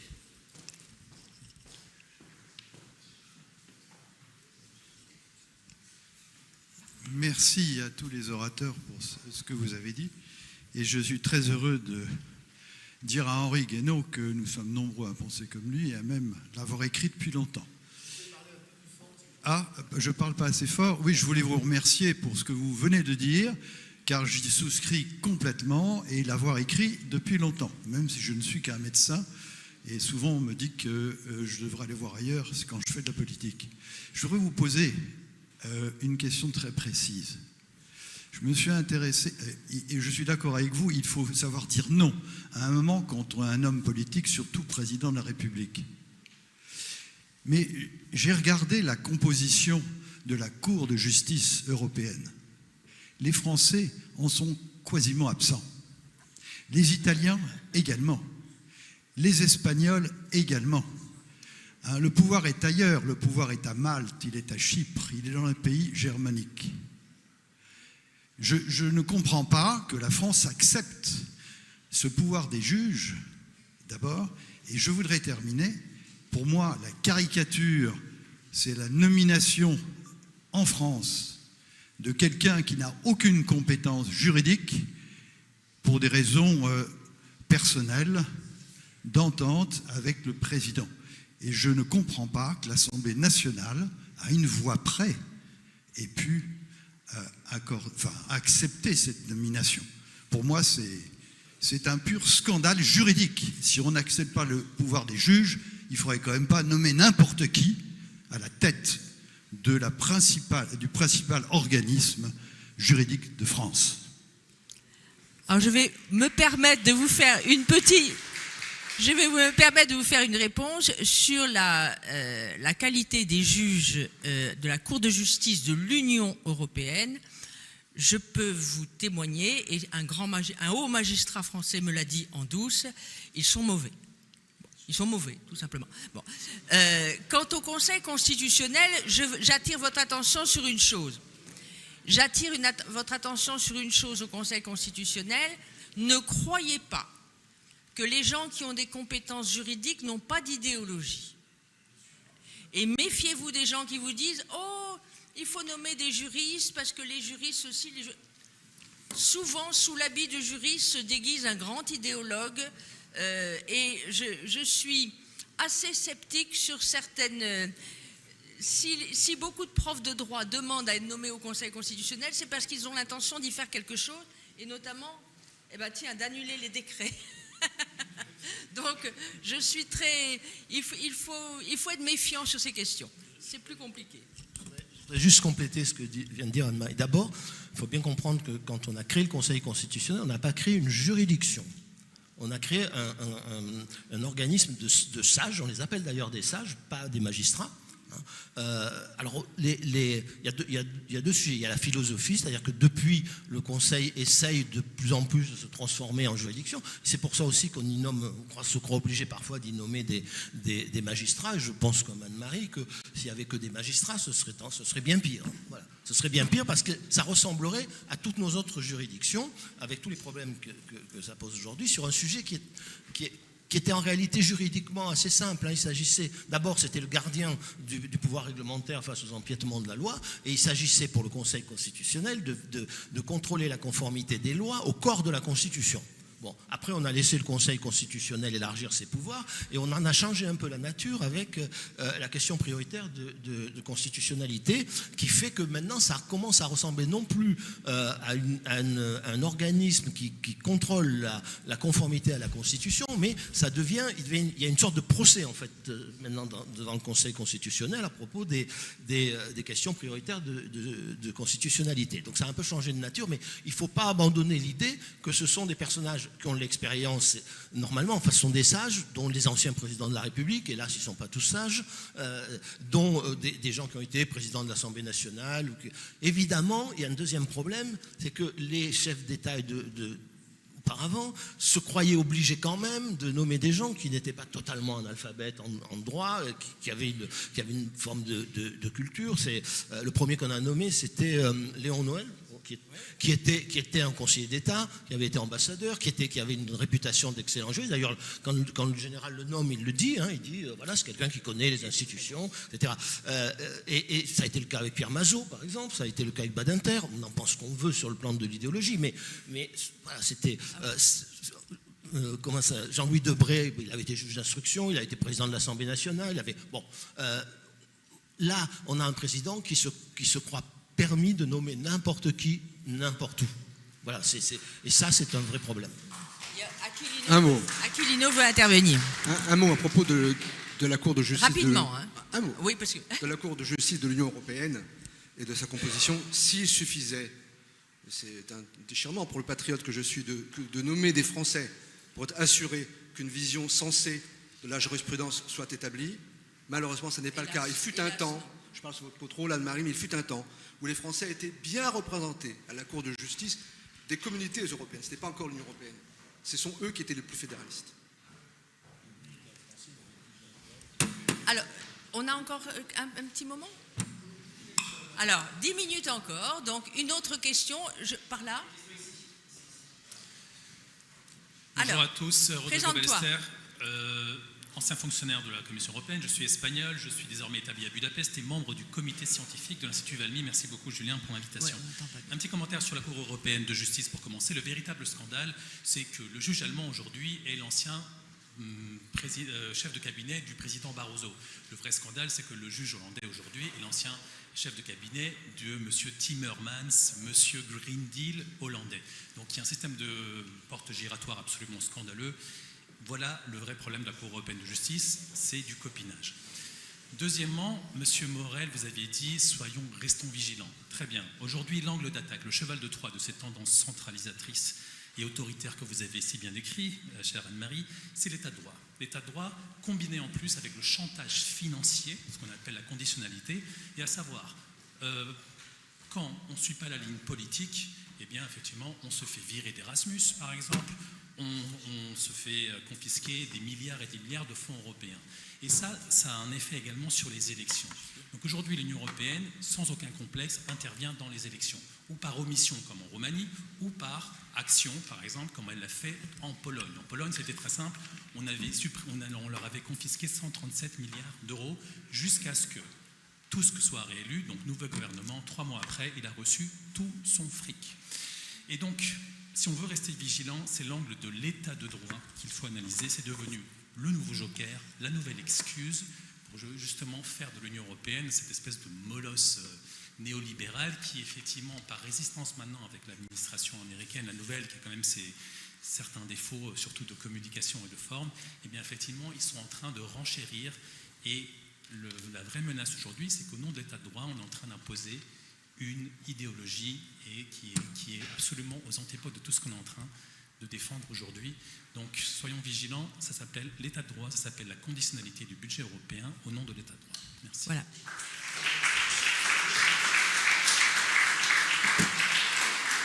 Merci de rappeler une chose, parce que quand tu dis les sanctions, on ne les paiera pas, mais le problème c'est que les sanctions pour violation de l'état de droit, si ta constitution déroge à la jurisprudence et au droit européen, c'est que les sanctions, ce sera le non-versement. Ce sont désormais, elles sont complètement institutionnalisées.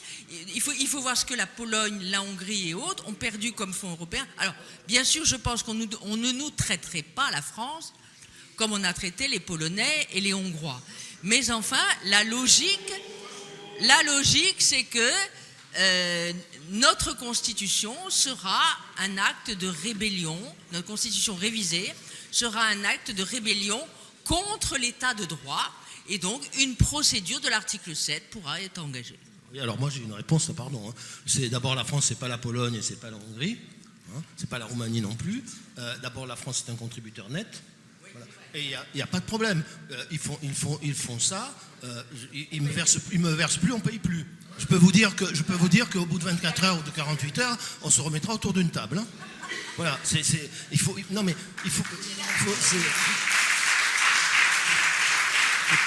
Là encore, il n'est écrit nulle part, dans aucun traité que nous avons ratifié, que les constitutions nationales sont inférieures aux traités européens. Nulle part. Bon. Nulle part. Donc ce ne sera plus la politique de la chaise vide, ce sera la politique de la caisse vide. On est d'accord? Très bien. Alors, Olivier. Oui, Olivier Gouin, je voudrais simplement dire que d'abord le Conseil constitutionnel peut aussi être très politique et pas seulement juridique. On l'a vu quand il a refusé de contrôler la constitutionnalité de la loi référendaire. Après tout, c'était pas dans la Constitution en 1962 et il a dit la loi parlementaire oui, la loi référendaire non, et c'était bien une position politique. Et se pose la question de ce décret, de ce contentieux du décret. Je comprends bien que ça fait une difficulté, mais la force, l'autorité de la chose jugée par le Conseil constitutionnel, c'est à l'égard des autorités administratives, mais pas forcément à l'égard des autorités politiques. Autrement dit, cet acte est-il un acte administratif ou est-il un acte de gouvernement, ce que reconnaît le Conseil d'État? Non, par conséquent, on a une discussion qui est possible en droit sur ce point. Je suis d'accord. Est-ce qu'il y a d'autres questions? Oui, très rapide. Malika. Oui, moi je vais témoigner de l'intérieur. D'abord, plusieurs choses. Tout à l'heure, vous avez parlé, c'est très important. Karlsruhe, la cour de Karlsruhe, arrive à faire des choses. Et on ne lui impose pas Donc il y a un problème, comme l'a dit Stéphane, de responsabilité politique. Donc il faut arrêter de dire que c'est que l'Union européenne. Deuxièmement, souvent on dit c'est Bruxelles, la Commission. Alors moi, ce que je vis de l'intérieur, ce que je vois, c'est que c'est le Parlement. C'est-à-dire qu'à chaque fois qu'on siège à Strasbourg, parce que c'est à Bruxelles qu'on travaille, c'est à Strasbourg qu'on vote, vous avez tous les commissaires, y compris Madame von der Leyen, qui défilent pour nous demander de mettre quelque part une autorisation.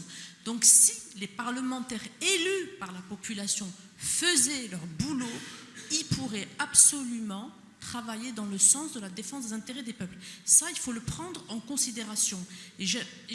Donc ça, c'est vraiment, parce que là, du coup, puisqu'on a parlé de la légitimité populaire et politique, c'est le politique qui dirige. Donc il faut cesser. Si on voulait mettre la pression sur von der Leyen, on arriverait à le faire. Et la troisième chose, si la France avait voulu agir et dire non, personne ne va virer la France de l'Union européenne. Donc on peut agir et faire en sorte d'aller dans la bonne direction. Alors je vais juste vous faire une réponse au sujet de Karlsruhe.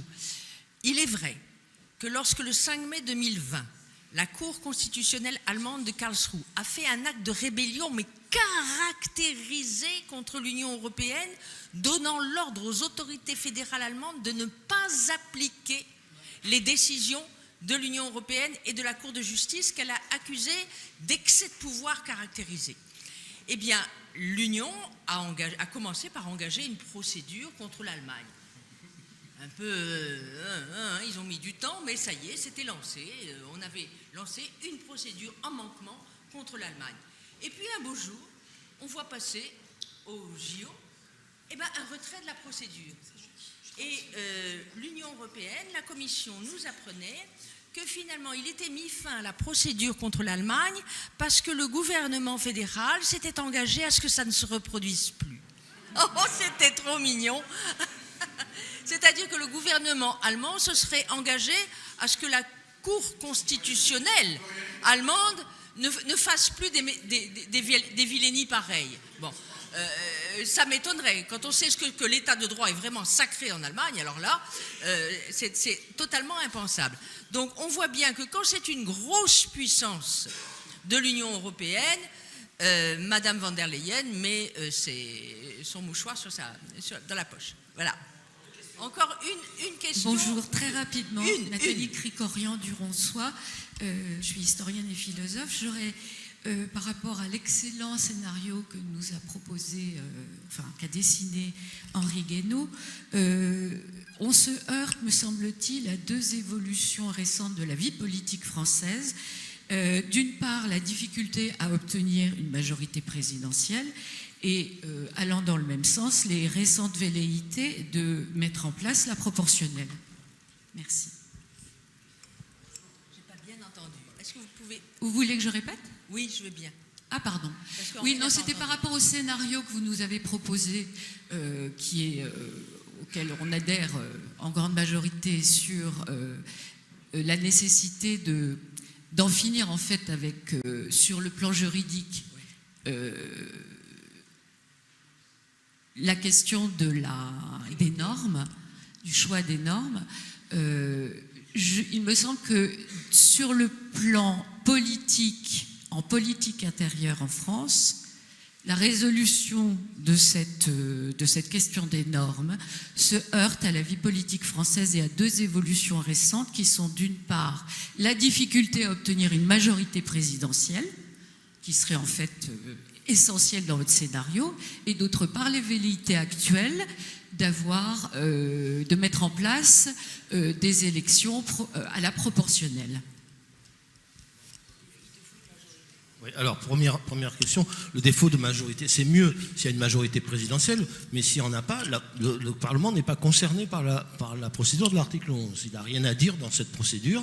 Cette procédure, c'est le gouvernement qui propose au président, et c'est le président qui décide s'il le fait ou pas. Donc, il suffit que le président nomme un gouvernement qui va lui proposer, même s'il ne tient qu'une journée. Puis voilà, c'est pas un problème. Le Parlement n'a rien à dire, mais c'est mieux, évidemment, s'il y a une majorité présidentielle à l'Assemblée nationale et qu'on évite des votes intempestifs, insensés de la part du Parlement. Mais voilà, ce n'est pas un obstacle, je dirais, à la mise en œuvre de la procédure de l'article 11. Je vous rappelle quand même qu'en 1962, l'Assemblée nationale a renversé le gouvernement Pompidou quand le président de la République a décidé de recourir à l'article 11 pour faire élire le président de la République au suffrage universel. Bon, et le président de la République n'a pas renvoyé... Alors le Premier ministre est allé présenter, comme la Constitution lui en fait obligation, sa démission, que le président de la République a refusé, et en revanche, il a dissous l'Assemblée nationale, qui après a renvoyé au Parlement une très grande majorité gaulliste qui n'existait pas depuis 1958. Voilà. Donc ça, c'est le premier exemple. Donc ça prouve bien que c'est pas un obstacle, c'est mieux si l'Assemblée a une majorité présidentielle, mais c'est pas un obstacle, ça n'a pas. Et le président du Sénat accusé le général de Gaulle de forfaiture. Donc voilà, il avait tout le Parlement contre lui, ça n'a rien empêché du tout. C'est le peuple qui tranche à la fin, c'est le peuple qui devient législateur dans cette formule. Et la deuxième remarque que je voulais vous faire sur la proportionnelle, c'est que la proportionnelle ne sera pas un obstacle à cette procédure, mais c'est quand même un désastre parce que les institutions de la Ve République, comme d'ailleurs à peu près toutes les institutions parlementaires, ne peuvent bien fonctionner que si on dégage des majorités, et la proportionnelle rend la chose quasiment impossible, et elle risque de nous replonger dans un régime d'assemblée comme on en a connu sous la IVe République et même sous une bonne partie de la Troisième. Oui, moi je suis quand même frappé par l'indifférence des Français sur la question de la proportionnelle. J'ai parlé tout à l'heure de la grille de lecture en termes d'inaction, on pourra dire que ces derniers mois, le gouvernement aura pris la parole sur deux dimensions, la proportionnelle et la loi Paris-Lyon-Marseille. Donc ça, on dit non sur ce que tu disais, Henri, sur la fin de la responsabilité. Et je pense qu'on est vraiment là dans la crise du politique, l'impuissance, l'inaction. Alors quand même, entre 86 et 88, il y avait un scrutin proportionnel.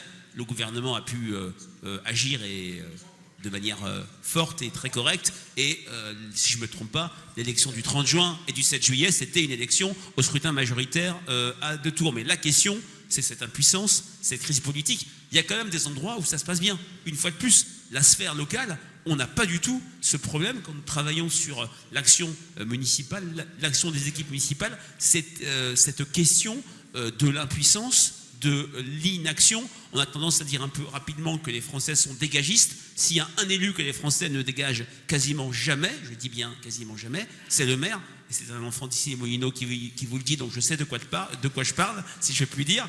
Et c'est vrai que même en 2014, même quand la gauche perd 171 villes de plus de 10 000 habitants, ramené au nombre de villes de plus de 10 000 habitants, il y a quasiment 3/4 des équipes municipales qui ont été reconduites. Donc l'impuissance politique, c'est pas une fatalité, mais les Français sont de plus en plus, je ne dis pas en colère, mais en exit et en indifférence, dans un contexte où il n'y a pas eu de campagne présidentielle en 2022, pas de campagne régionale en 2024, en 2021, et les législatives, la campagne a duré 3 semaines. Alors, une dernière question, la dernière, absolument, puisque j'ai les délais à tenir. Bonjour, merci Monsieur. pour vos interventions. Est-ce que par-delà les questions juridiques, l'un des problèmes structurels d'ailleurs qu'avait soulevé Philippe Séguin, c'est pas l'enjeu de l'euro? Parce qu'on peut négocier des traités, vous pouvez négocier tout ce que vous voulez, mais si on se place dans l'optique que l'euro, en tout cas c'était les critiques que faisaient Chevènement, Séguin et d'autres, Maurice Salès, c'est que l'euro était un problème structurel. Alors vous pouvez négocier beaucoup de choses, mais si vous gardez cette monnaie et que vous considérez, en tout cas dans votre campagne, mais dans vos idées, que c'est un problème, qu'est-ce que vous faites face à cette situation? Alors, quelqu'un veut-il répondre sur l'euro? Pas monopoliser la parole, mais l'euro, moi j'ai été très contre l'euro, je le reste. Encore une fois, ma campagne de Maastricht pour moi a été une campagne formidable où je me suis engagé à fond. Je pense que l'euro n'a pas de fondement économique suffisant pour résister dans le temps à toutes les crises et qu'un jour, probablement, une crise fera disparaître l'euro. En revanche, je crois qu'aucun gouvernement, en tout cas moi je ne participerai pas à quelque chose de ce genre, ne peut prendre la responsabilité morale de sortir à froid de l'euro, de décider qu'on sort de l'euro, parce que sortir de l'euro, c'est démolir la deuxième monnaie mondiale, et que le risque que ça provoque un cataclysme financier mondial n'est pas secondaire. Donc faire souffrir prendre la responsabilité morale de faire souffrir autant de gens me paraît quasi impossible. Voilà, il y a des choses qui sont réversibles, difficilement, facilement, moins facilement, et puis il y a des choses qui sont très, très difficilement réversibles par une simple décision politique prise à froid. Et je pense que l'euro, l'euro en est une. Hein. Voilà, les Anglais, encore une fois, n'avaient pas l'euro quand ils ont fait le Brexit. Et je crois que ça, c'est un obstacle énorme. Et je pense en plus que c'est quelque chose qui effraie une bonne partie de la population dans cette période où les gens sont angoissés par la montée du désordre. Voilà, et vous n'arriverez pas à convaincre le parti de l'ordre de vous lancer dans une aventure pareille. Voilà, en tout cas, c'est ma conviction profonde. Brièvement, sur l'euro, d'abord Stéphane et ensuite... L'euro est une hérésie au plan économique. C'est une monnaie unique, c'est pas une monnaie commune. Dans cette monnaie unique, c'est Berlin qui décide. Tous les empêchements des politiques contracycliques avec l'Allemagne dépassant la limite des excédents autorisés a eu comme prix l'effondrement des économies du Sud et une Allemagne qui s'est transformée en grande Suisse, ne faisant pas chez elle les investissements nécessaires. Subjectivement, tu as raison, pour les Français et les Européens, l'euro est associé à l'appartenance à la communauté. Et là aussi, on sera raisonnable si on s'oriente vers une Europe des nations qui redéfinira les politiques monétaires et budgétaires indexées sur les réalités économiques des différents pays. Alors, un dernier accord avec Henri Guénaud, le dernier de la journée, mais pas de notre... non. Moi aussi, j'ai fait la campagne de 92, moi aussi, j'ai voté non, et je considère que le procès qui a été instruit par des esprits économiques bien supérieurs aux nôtres, à plusieurs reprises, est très clair sur le sujet. Il n'en reste pas moins qu'un point de vue politique, pratique, je pense que ce qu'a dit Henri est absolument fondé. C'est impossible de le faire à froid. Pour prendre une image, je finirai par ça, c'est que vous pouvez très bien refuser de prendre l'avion en estimant que c'est un mauvais modèle et que la destination n'est pas la bonne. Mais une fois que vous êtes dans l'avion, vous ne sortez pas à 10 000 mètres d'altitude en disant « maintenant je pars tout seul ». Et c'est à peu près à quoi reviendrait une décision unilatérale, froide, de quitter la monnaie unique. C'est tout. Tu aurais pu dire le Titanic. Le retour à l'euro, c'est 11%. Le retour au franc, pardon, c'est 11% d'adhésion. Enquête IFOP de 2023. Bon, eh bien, messieurs, je vous remercie infiniment de nous avoir...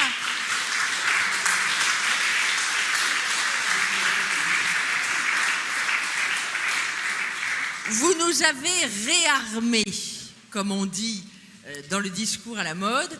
Vous nous avez donné le courage d'affronter des obstacles juridiques qui vont être extrêmement nombreux. Et pour y arriver, il faudra d'abord vaincre des obstacles politiques quand même. Eh bien, nous vous remercions infiniment et puis nous vous donnons rendez-vous à la table ronde suivante tout à l'heure. Merci beaucoup. Alors,